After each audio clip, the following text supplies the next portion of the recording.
한국형 차세대 전투기 KF-X 사업이 본격 궤도에 오른 지 5년여 만에 시제기 최종 조립에 들어갔습니다. 3일 한국항공우주산업 KA는 시계 1호기 최종 조립을 시작했다며 이미 제작을 마친 동체 전방, 중앙, 후방과 날개 등 기체 주요 부위를 결합해 전투기 실체를 현실화시키는 작업이라고 밝혔습니다. 전 국민이 KF-X 성공적인 개발을 기대하는 가운데 미국 유력 언론지인 포브스에서 한국의 차세대 전투기 사업에 대해 매우 부정적인 기사를 작성해 논란이 일고 있습니다. 기사를 작성한 데이비드 엑스는 포브스 항공우주산업 전문 기자로 알려져 있습니다. 기사의 제목은 한국의 매우 비싼 스텔스 전투기이며 내용에서 미국의 대표 5세대 스텔스기인 F-35보다 KF-X가 더 비싸다는 내용을 열거하고 있습니다. 그러나 제목에서부터 알 수 있듯이 스텔스가 아닌 KF-X를 스텔스라고 하는 것부터 이 기자는 사실 KF-X에 대해서 자세히 알지 못한 상태로 작성한 것으로 보이며 근거로 제시된 것도 한국의 중앙일보 기사 몇 줄을 인용한 것이 전부였습니다. 우선 한국형 차세대 전투기 KF-X는 스텔스 전투기가 아닙니다. 물록 3단계 얌센황에서 추후 한국의 모든 기술을 집약해 단 스텔스로 업그레이드를 할 수 있도록 잠재력을 갖춘 전투기입니다. 일례로 스텔스 기능을 적용하기 위한 반사각 정렬과 같은 스텔스 고유 형상을 갖는 것과 내부 무장 공간을 확보하는 등입니다. 그 밖에 기사에서는 여러 비약이 보입니다. 무엇보다도 데이비드 맥스 기자가 추산한 KF-X의 기체당 금액이 터무니없습니다. 기사에서는 지난 20년간 KF-X의 개발로 사용된 금액은 70억 달러에 이른다. 한국 공군이 2026년부터 구입하겠다고 밝힌 120대를 모두 구입하면 총 청구역이 160억 달러로 늘어날 수 있다고 중앙일보가 보도했다고 기사에서 설명하였습니다. 여기까지는 맞습니다. KF-X는 2010년 개발 착수 당시 개발비 8조 원과 양산비 10조 원을 편성해 높았습니다. 포브스 기자가 말하는 160억 달러는 개발비와 양산비를 합친 18조 원 말하는 것입니다. 그런데 18조 원으로 한국 공군에서 양산 계획으로 세운 블록 1의 120대를 만들게 되면 결국 개체당 가격이 1억 3천만 달러로 1억 달러 전후인 F-35보다 비싸다고 주장하는 것입니다. 그러면서 그는 한국이 KF-X를 1억 달러에 만들 수 있는 유일한 방법은 수출밖에 없지만 F-35가 세계 스텔스 전투기 공급을 꽉 잡고 있는 상태에서 KF-X의 구매를 원하는 국가는 없을 것으로 보여 가격을 낮출 수 없다는 것이 기자의 주장입니다. 그러나 이러한 주장은 군사 전문 기자인지 의심스러울 정도로 터무니없는 주장입니다. 세계 어느 나라도 전투기 개체당 가격에 개발비를 포함하는 국가는 없습니다. 기자가 KF-X와 비교하고 있는 F-35만 해도 미국이 개발비만 60조 원을 들여 20년 가까이 개발하였고 또한 프랑스가 80년대부터 30년간 55조를 들여 개발한 라팔도 개체당 가격에 개발비를 포함시키지 않습니다. 또한 KF-X의 개발비 8조 원 중 20%인 1조 7천억 원은 인도네시아에서 부담하기로 하였습니다. 나머지 60%는 국방부에서 20%는 카이에서 부담합니다. 순수 한국에서 발생하는 비용은 즉 6조 3천억 원입니다. 또한 실제 양산 대수도 한국 공군 120대에 인도네시아 공군 50대로 총 170대입니다. 양산비로 책정된 10조 원에서 170대의 전투기가 출고되어 인도네시아에 수출이 완료가 될 경우엔 대당 가격은 580억 원에 이틀 것으로 보입니다. 그럴지 않더라도 만약 10조 원에서 한국 공군의 120대의 KF-X 예산만 편성된 것이라면 대당 가격은 단순 계산으로 833억입니다. 그럼에도 불구하고 1,000억 원이 넘는 F-35보다 저렴합니다. 한 공군 관계자는 KF-X의 대당 가격은 550억 원에서 650억 원 사이로 보고 있다며 어떤 일이 있더라도 F-35의 가격과 비슷하거나 높은 일은 없을 것이라고 못 박았습니다. 또한 10조 원의 예산 편성은 무려 10년 전에 사업이 착수될 때 한 것입니다. 아직 KF-X를 제작이 완료되지 않은 3월에서 단순 계산으로 10조 원 나누기 120대를 하는 것은 어불성설입니다. 예산 말에서 출분이 더욱 경제적으로 운용이 가능합니다. 이미 가장 큰 걸림돌로 여겨져 있던 한국형 AESA 레이더가 호명을 받으며 제작이 완료되었고 KF-X 설비 중 60% 이상의 부품이 한국에서 자체 개발되었으며 무장 미사일 또한 국산 미사일이 장착되는 등 예산 내에서 합리적인 가격으로 조정 가능할 수 있는 여부가 충분히 남아있는 상황입니다. KF-X에 장착되는 국산 미사일은 MK-82, MK-84 폭탄, 한국형 GPS 유도 폭탄 KGB 등이 해당됩니다. MK-82, MK-84 폭탄은 2017년 북한이 중거리 탄도미사일 IRBM 시험 발사 도발을 하자 문재인 대통령이 실전 투하를 지시한 재래식 항공폭탄으로 유명합니다. 주로 적이 벙커나 경납고와 같은 은폐된 주요 군사시설 등을 파괴할 때 사용됩니다. KGB로 불리는 한국형 GPS 유도 폭탄은 GPS 유도 장치와 글라이더 날개 등을 장착한 정밀 유도 무기입니다. 또한 기자가 주장한 대로 KF-X의 수출 기대국은 F-35와 겹치지 않습니다. F-35는 미국의 구매 승인 절차를 받기도 까다롭고 올 뿐만 아니라 처음 도입 비용 및 운용비가 매우 높아 개발도상국 등은 구매하기 어려운 전투기입니다. 실제로 공동개발국인 인도네시아를 비롯한 동남아시아 지역이 KF-X 주요 수출 기대국입니다. 그들은 그동안 모두 중고 4.5세대 전투기를 구매하는 것으로 공군력을 확보하고 있습니다. 만약 KF-X가 성공적으로 개발된다면 최첨단 기술력의 집약체인 4.5세대 전투기를 보다 저렴한 가격에 구입할 수 있기 때문에 현재 남중국해 영유권 분쟁을 겪고 있는 국가들에게는 더할 나위 없는 대망이 될 것으로 기대됩니다. 한국은 KF-X 사업 블록 1에서 120대 I 도입할 예정이고 앞으로 2040년까지 총 300대 이상의 KF-X 전투기를 도입할 예정이어서 만에 하나 수출이 되지 않더라도 국내 수요만으로도 개발비를 출담하고 남습니다. 또 운용 유지면서에서도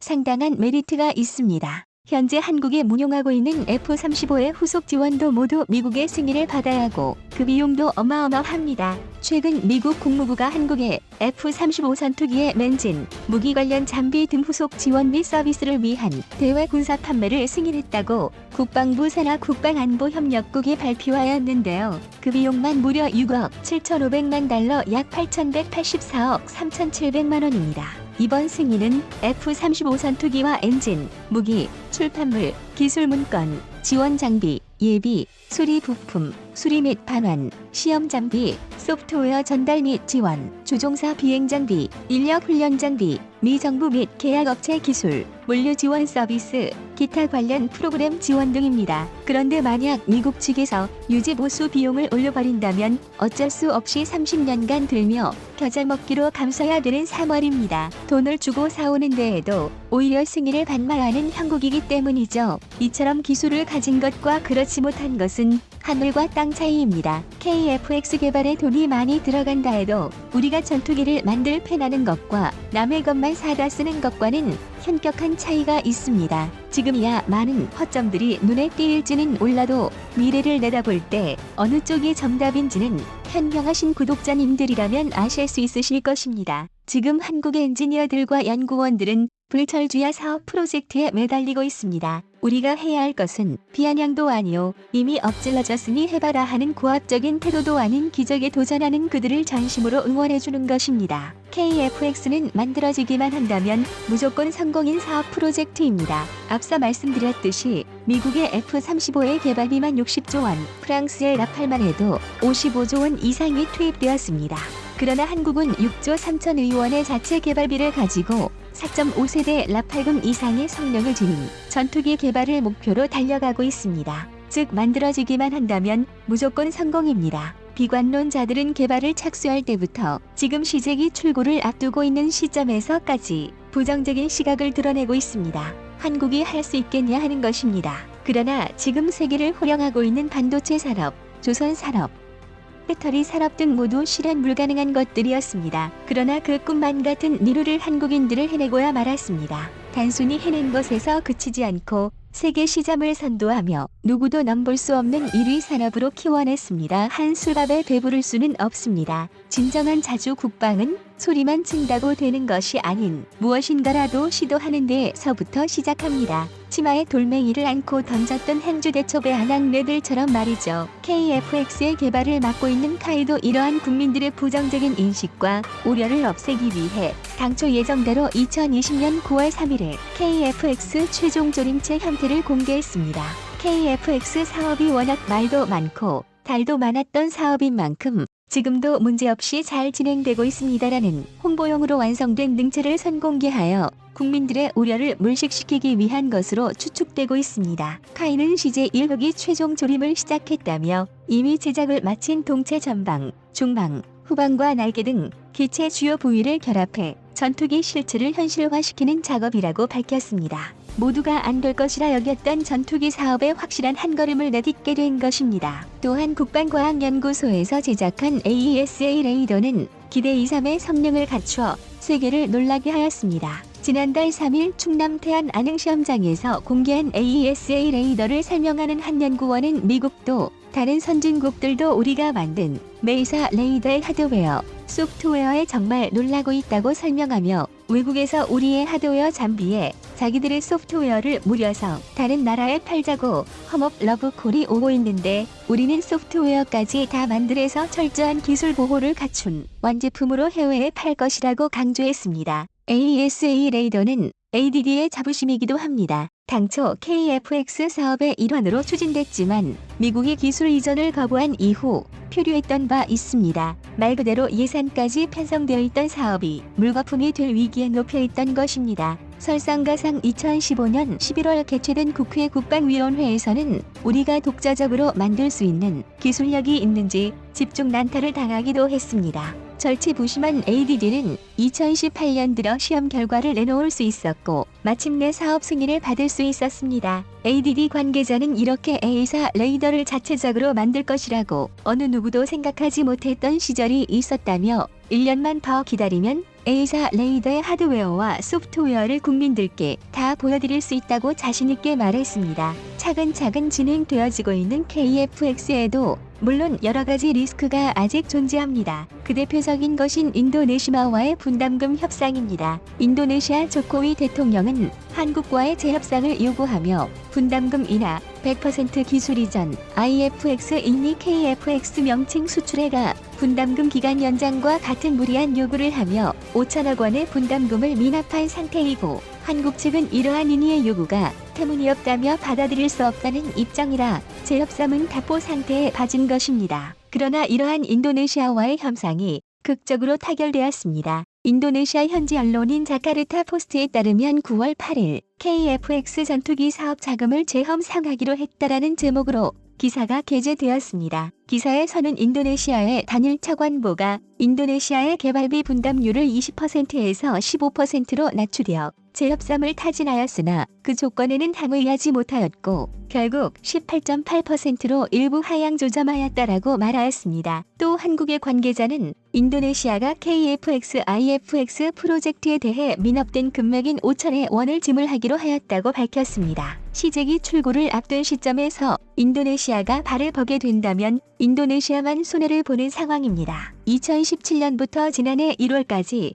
인도네시아 정부는 이미 2,200억 원을 납부하였습니다. 지금 손을 팬다면 그간 한국에 파견한 기술자들의 인건비를 비고도 2천억 원 넘게 손해를 보게 됩니다. 무엇보다 돈으로 환산할 수 없는 국가 신뢰 하락이라는 무형의 손실도 불가피합니다. 결국 KF-X 사업 계약 파기는 오히려 인도네시아 입장에서 돈 잃고 기술도 못 얻는 악수입니다. 그래서 꺼내든 게 재협상 카드였고 가장 조묘하게 여겼던 내용은 핵심 기술 이전 보증이었으나 재협상에서 분담금만 인하되었을 뿐 기술 이전은 이루어지지 않았습니다. 사실 인도네시아라는 리스크를 짊어지고 간다는 점에서 우려를 표하는 사람들도 많고 저 또한 그렇습니다. 분담금 미납 건도 그렇고 인도네시아로 인해 기술 유출 우려가 발생한다는 점에서도 걱정이 앞서는 것이 사실입니다. 그러나 지금 시점에서의 주도권은 오로지 한국이 쥐고 있습니다. 우리는 철저히 자국의 이익을 위해 판단하고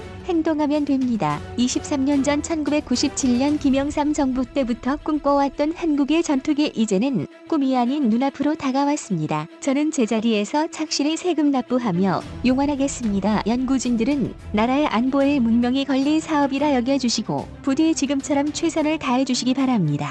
대한민국의 전투기가 북중러일이 평판치는 동북아의 하늘에서 주도권을 잡고 영향력을 발휘할 날을 기대합니다. 이상으로 리얼리즘이었습니다. 여러분의 생각은 어떠신가요? 현명하고 지혜로운 여러분의 의견을 지금 댓글에 남겨주세요. 감사합니다. 최근 노딱으로 인해서 엄상들을 물가피 재업로드 중에 있습니다. 다시 한번 양해의 말씀드리며 혹시나 못 보신 분들을 위해서 넓은 아량으로 이해해 주시면 정말 감사드리겠습니다.